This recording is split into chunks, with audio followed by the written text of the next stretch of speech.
চাবুৱাৰ ঐতিহাসিক মায়ামৰা দিনজয় সত্ৰত শৰণ পৰ্ব।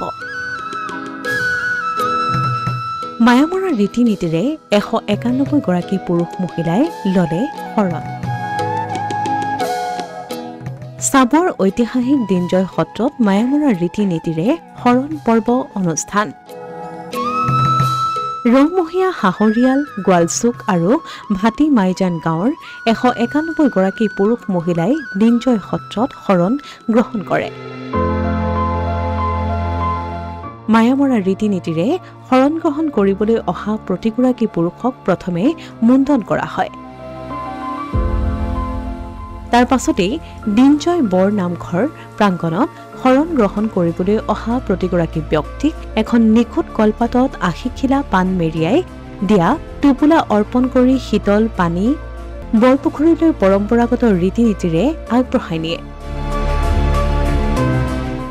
বৰপুখুৰীলৈ পুৰুষ মহিলাসকলে শুভ্ৰ বসন পৰিধান কৰি সমতল কৰি অহা দৃশ্য আছিল অতিকৈ মনোমোহা। ইয়াৰ পাছতেই বৰপুখুৰীত শ্ৰী শ্ৰী অনিৰুদ্ধদেৱ পৰম্পৰাগত ৰীতি নীতিৰে প্ৰতিগৰাকী ব্যক্তিক তিনিবাৰ পানী জুবুৰ মৰাৰ পাছত অষ্টাংগ ভংগীমাৰে সত্ৰাধিকাৰৰ চৰণত সেৱা গ্ৰহণ কৰে। শৰণ ল'বলৈ আহিছে হাহৰিয়াল গোৱালচুক ভাটি মাইজান তিনিখন গাঁৱৰ 191 গৰাকীয়ে আজি শৰণ সমাপন কৰিব। এইটো হ'ল পৰম্পৰা এটা ৰীতি।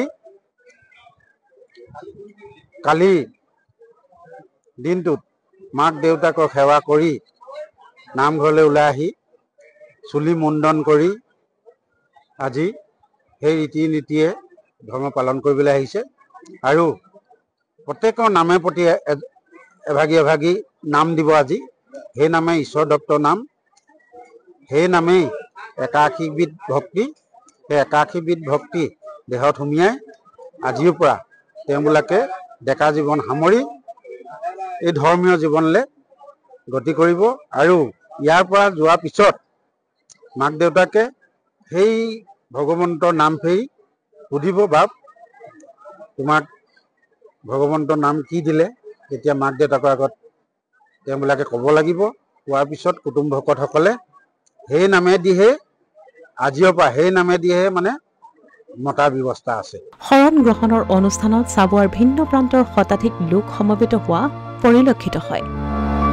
মায়ামৰা বা মোৱামৰীয়া সম্প্ৰদায় হৈছে অনিৰুদ্ধদেৱে প্ৰতিষ্ঠা কৰা ঐতিহাসিক মায়ামৰা সত্ৰৰ শিষ্যসকল।